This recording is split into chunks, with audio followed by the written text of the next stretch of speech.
తాకట్లో ఉన్న మీ బంగారాన్ని విడిపించి ఆ రోజు ఆన్లైన్ రేటుకి కొంటాం. Sharma gold company.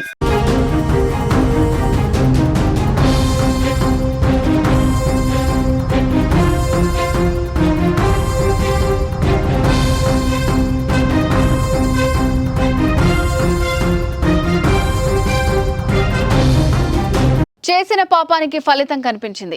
ఇకనైనా మారుతుంది అనుకుంటే మన పొరపాటే. పాకిస్తాన్ తన నీచమైన బుద్ధి ప్రదర్శిస్తూనే ఉంది.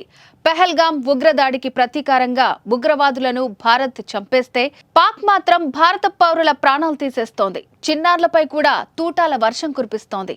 ఆపరేషన్ సింధూర్ను జీర్ణించుకోలేక బోర్డర్లో విచక్షణారహితంగా కాల్పులకు తెగబడుతోంది పాకిస్తాన్. వాస్తవాధీన రేఖ వెంట కుప్వారా, బారాముల్లా, ఉరి, అఖ్నూర్ సెక్టార్లలో పాక్ రేంజర్లు కాల్పులు చేస్తున్నారు. నిన్నటి నుంచి ఆ దేశం జరుపుతున్న కాల్పుల్లో 15 మంది భారత పౌరులు మృతి చెందగా 50 మంది వరకు గాయపడినట్లు ఇండియన్ ఆర్మీ ప్రకటించింది. ఇక మృతుల్లో 4 చిన్నారులు కూడా ఉన్నారు. మృతులతో పాటు గాయపడ్డ వారంతా పూంచ్ జిల్లాకు చెందిన వారిగా గుర్తించారు. ఈ కాల్పుల్లో దినేష్ కుమార్ అనే ఓ ఆర్మీ జవాన్ కూడా అమరుడయ్యాడు.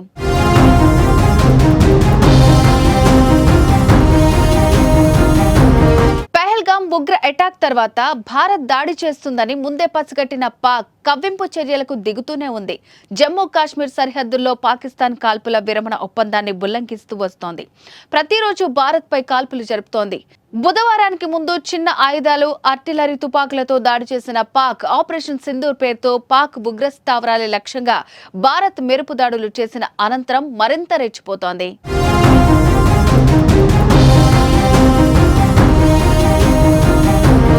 బుధవారం అర్ధరాత్రి తర్వాత కర్నా సెక్టార్లోని పౌర ప్రాంతాలను లక్ష్యంగా చేసుకుని షెల్లు, మోర్టార్లను ప్రయోగిస్తోంది. సాధారణ నివాస ప్రాంతాలే లక్ష్యంగా పాక్ సైన్యం కాల్పులకు పాల్పడుతోంది. పాక్ సైన్యం కాల్పులకు భారత్ ధీటుగా జవాబిస్తోంది. వారికి తగిన గుణపాఠం చెప్తోంది. కుప్వారా, రాజౌరి, పూంచ్ సెక్టార్లలోని పాకిస్తాన్ ఆర్మీ పోస్టులపై దాడి చేస్తోంది. భారత్ చేసిన దాడిలో పాక్ సైనికులు కూడా మరణించినట్టు సమాచారం.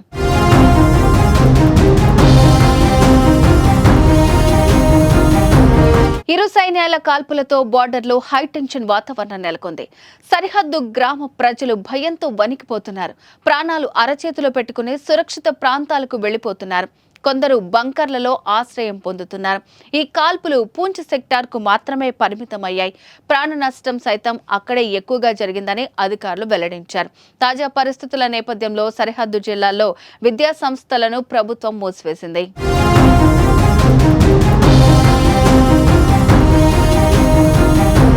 మరోవైపు జమ్మూ కాశ్మీర్లో ముష్కరుల కోసం వేట కొనసాగుతోంది. ఉగ్రవాదుల కోసం భద్రతా సిబ్బంది, పోలీసులు తీవ్రంగా గాలిస్తున్నారు.